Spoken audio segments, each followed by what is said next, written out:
Nacho chicken soup. So in the bottom of my soup pot here, which I'm gonna turn up now, I just had it on low to get the oil a little bit warm. I'm gonna add the jalapeno and garlic and onion. And then what makes that cook down quicker? Salt, of course, because it draws out all the liquid. Over the shoulder for luck. Okay, now, this looks like a lot of cheese. It's only an 8-ounce brick of each. I have cheddar and pepper jack, okay? If I packed it together, it's probably about 3 cups total. 1 rotisserie chicken. I know this part looks a little scary, but basically, I removed all the bones and the skin. I just wanted to show you, legit, it was just a regular old rotisserie chicken. And then you just pull the chicken apart into bite-sized bits. So we're going to add about a teaspoon and a half to 2 teaspoons each. I don't measure it, I just sprinkle it. Of cumin and coriander, best buddies. They love to go everywhere together. Cumin is very earthy and coriander is bright. Then we're gonna add about a teaspoon of Mexican oregano. And then we're gonna add about, a 1/4 teaspoon if you're using dry, although I think John would prefer actually hot sauce. He loves cayenne pepper sauce, so we'll use the Frank's Red Hot, because it's not that spicy. We'll add a teaspoon of cayenne liquid, or about a 1/4 teaspoon of cayenne dry, okay?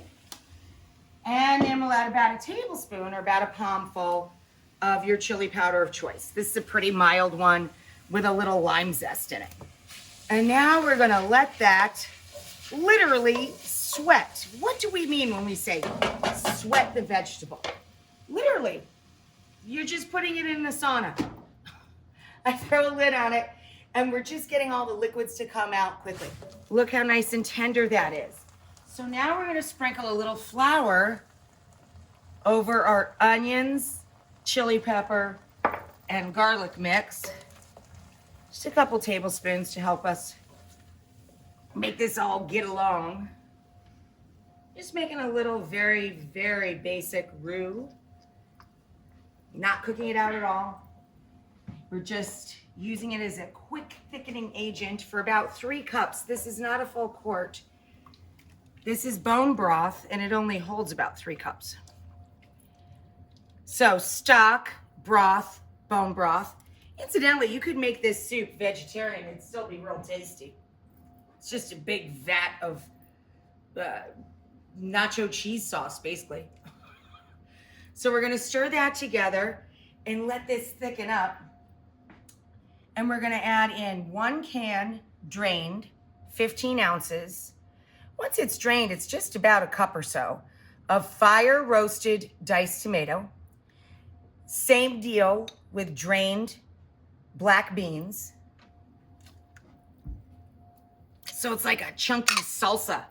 And about the same amount of fire roasted corn, which you get right in the freezer section of your grocery.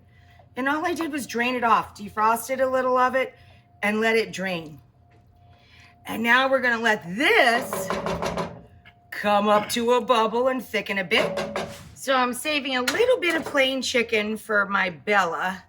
So we're just to the point where we're adding the cheese now. Okay, so my broken tacos are very hot. You might want to let them cool after you toast them. Ow. I didn't have any tortilla chips and I had the second half of a super size family pack of hard shell tacos. So I thought, I'll just serve some taco shells with it. Look how rich and beautiful that is. That is seriously a super cup of soup. Some broken tacos. Sour cream, John? Sure. Dollop of sour cream. Touchdown again. That's like 3 touchdowns with 1 dish. I don't know.